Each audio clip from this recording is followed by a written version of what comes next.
Right? Because up until before I started into my mind, I was really convinced the outside world was causing all my suffering. I was an old hippie, and then I blamed all the rich people. And then when I was straight people. Then when I was a communist and lefty, I blamed all the rich people. Then I was in black college, I blamed all the white people. And then I was a feminist, I blamed all the male people. All I had exhausted my options. Then finally I bumped into these Tibetan Lamas and they told me that I was the one. Never thought of that. So then the hard work started, darling. I tell you, the hard work started. She knew me back in the beginning. I was a maniac, was I not? We worked together in England like 35 years ago, when I first began, because I was got to this time, became a nun, you know. And then I remember my boss, our boss, Lama Yeshe, you know, is my spiritual teacher. Well, their job is to see my mind, to see what's going on and what I need. Well, I needed to be a bit sort of, he had me by the scruff of my neck, and he chucked me into this job to work with a person who just, when I heard his name, 12,000 miles away, I wanted to kill him. So he was my boss. I had to work for him. I swear to you, in all my life up until then, I would never have stood 1 second in any place that I didn't like the people. I was gone, like the wind. But somehow I knew this was my practice. So that's the dark night of the soul, honey, that was mine. Raving and screaming and kicking and ducking things. And I was a little Buddhist nun. Bloody hell. So, you know, your dark night of the soul, don't make it sound holy. It's seeing your own anger, your own fears, and your own dramas, your own junk, and slowly beginning to know it was mine. So I'd lock my door, I was screaming and shouting at this boss of mine. Then I'd kind of try and do my practice of begging for this stuff to go away. That was, yeah, that's a dark night of the soul, baby. And it's still going. A little bit less now, a little bit kind of more relaxed. So yes, but that's my way of it. Your own mind. And it's incremental and gradual. It's not dramatic and up and down. Something gets flashes and things. It's one step at a time. Like becoming land. Don't become land overnight. Just before land is a self-existent land. It's like born like a little mini land popping out the window of the house. Not like that. It's ongoing, gradual, step by step. And because spiritual, whatever you like, this job you were talking here, it's dealing with the junk, the stuff that we do not want to look at. So it's scary hell. We all know if you go and see a therapist, you think you're getting worse, don't you? You're in tears, your junk is coming out. That's good. That's the dark night of the soul, honey. Yes. Alright? We might see more from this. I think the one thing I want to say, and this is the point I'm making already here, you've got to know the mind of the child. You've got to know the mind of the child. And that, you see, that's the other, okay, now this gets into a slightly bigger point, which brings in the Buddhist view of where do you come from? Why am I the way I am? Who made me? So if you're a Christian, you will give God the credit, and that's good, I'm not arguing. But the Buddha doesn't talk this way. He doesn't say we're made by other people. He even doesn't say that our parents made us, which is a bit of a surprise. He says, you've got a husband? Have you got children?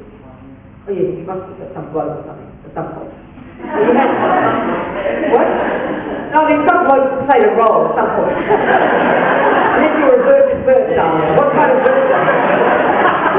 All my parents were What? I mean, didn't you have a sperm involved?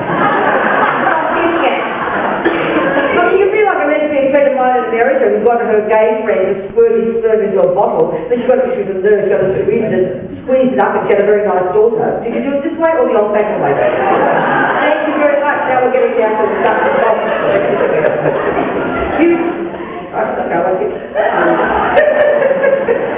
Okay, listen. The usual view we have in the world, if you're not Christian, let's say, is that your mummy and daddy made you. So there you go, there's mummy and daddy. So the Buddha would say they didn't, and that you didn't make this child. And this is the basis of the Buddhist view of why you've got to look at the mind itself. You know, in other words, you can't blame poor old Austrian housewife and mummy for little old Adolf, you know, Adolf Hitler. I mean, you can't blame that poor Austrian housewife for the way he was, and nor can you blame, if you like, Mother Teresa for not holding Mother Teresa, Mother Teresa's mum. The Buddha says the parents merely are catalysts. You're lying there with that bloke, and then this kid of yours comes along. The conscious another whole discussion, but the point of this, the application experientially, is that a person's mind is their own. That they come with their own stuff. But what is it? We're fully programmed with what we get from the time of conception. There's another whole discussion there. But it's kind of an interesting point about how you help a child. You don't just see the child as an extension of you. I'm not saying you do. I made this child, and then I'd be like my mum, who then when things went wrong for her 7 children, she blamed herself. And I remember one time being very annoyed at my mother. I said, I played some role in this, back off, Guilt over-exaggerates the role that one plays, especially a mother. Mothers give birth to psychotic children. Mothers give birth to Hitlers. Mothers give birth to multi-murderers. I'm not saying yours is, but the thing is...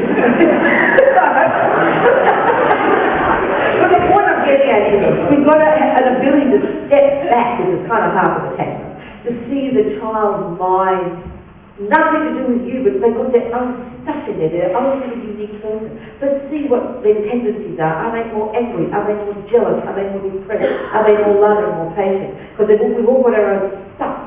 Because if you don't know your own child's mind, you can't advise them. So one child will need a hug in one moment, another one will need it to be told go to your room. You've got to have some wisdom about where they're coming from. And that, of course, means some wisdom about your own mind, but it really does mean don't see them as an extension of you. Then otherwise you'll only see your own fantasy. And that's the tough part of your parents. It really is tough. It's a subtle point, but it's an obvious one. Because you know yourself, after 3 or 4 pieces of cake, how does it look? You understand my point? We take this for granted, but it's quite a profound point actually. Look at Fred 6 months after you now, you'll hate his guts. You can't bear to even say his name. You understand my point? He hasn't got much older, not much fatter, there's no grey hairs yet, he looks much the same as he did before he was divine. So we ought to ask ourselves the question, well, what's changed? It's not Fred. He was always a bit mean and a bit angry, but you didn't see it because you glossed him over with your divine attachment. You had your attachment glasses on, your what do you call it? Your rose-coloured spectacles, which caused Fred to look divine. You believed your own ridiculous story. You ran after it, thinking he's going to cause you all this happiness. You got it for the next 80 years, You've written your whole novel, your whole life. And then you wonder why you're disappointed. Because what it is, you've made up a fantasy. Give yourself a break from it. You glossed over, you didn't see the ugly parts. We all know. But it's really hard to change. It's really hard to believe, to stop believing what we see as numbers. It's very tricky. So when you're fully angry with that person, who wants to look at your anger? You don't, do you? You're a sensitive person. Why are you angry with me?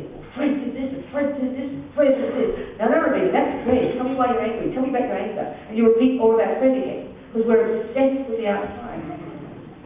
Why are you feeling so happy, Robina? Well, Fred's so divine. He's this. No, tell me about your happiness. We don't know how to describe our own feelings. We only know how to describe the object that we believe is the cause of the feeling. Whether it's the mummy or the Catholic nun or the mean priest or whatever. We only look at the outside. We don't know how to look at our own thoughts themselves. And that's Buddha's